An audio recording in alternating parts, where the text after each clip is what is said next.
Good morning once again. This is the Morning Mindset edition of the Live, Build, Change podcast. My name is Kerry Green. I'm a retired pastor who is now building businesses online to support my family and to produce great things in the world. Part of that is just the fun of supporting team members, people who have young families and are passionate about following Christ in their own lives, and I get the joy of being able to bring them on my team and train them and have them working alongside me. That's one of the things I love. But that wasn't something I ever thought I would be doing. And the reason I never thought it was something I could do or would be doing is multifaceted. One aspect of it was I was very content as a pastor for many years. I felt that was exactly where I should be, and for that season I definitely was. But God began stirring something in my wife and I, just saying that this calling toward pastoral ministry in a local church was beginning to wane, and it was no longer what we were going to be doing. And that challenged me in the terms of my beliefs.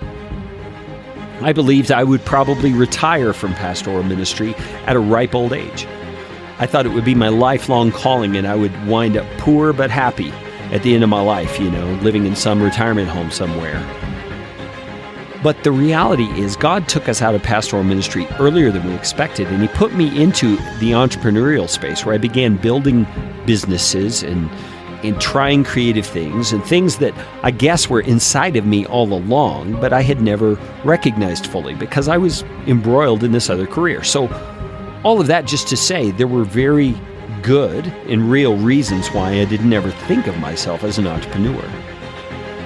But since working as an entrepreneur and building my own businesses, there are some things I've noticed also that I would call limiting beliefs.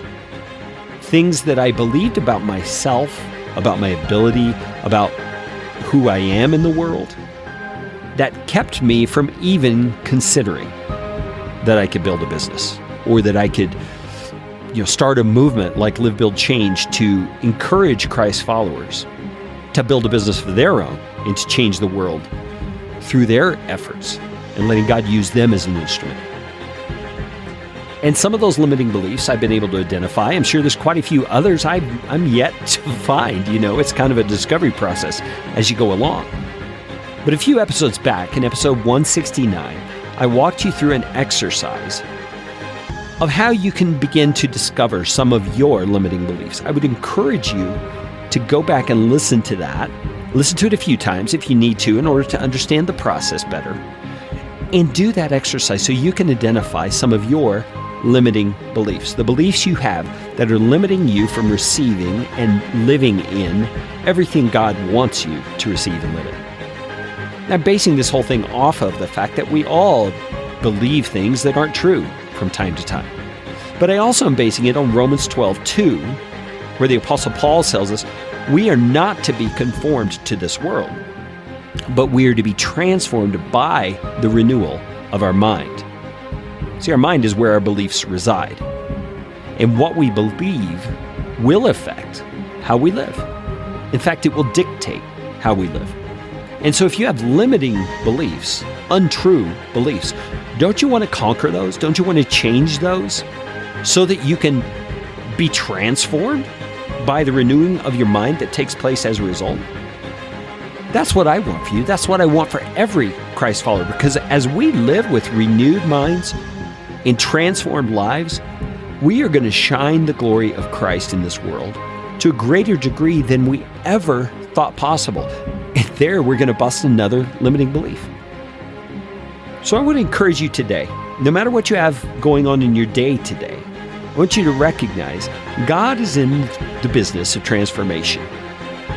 But you have to partner with Him in that as a Christ follower by renewing your mind. When Paul says, do not be conformed to this world, I think he's pointing somewhat to our limiting beliefs, because our limiting beliefs often are patterned after the way the world has taught us to think and the things the world has taught us to believe. So you today can be renewed in your mind and transformed. Ask God to show you how.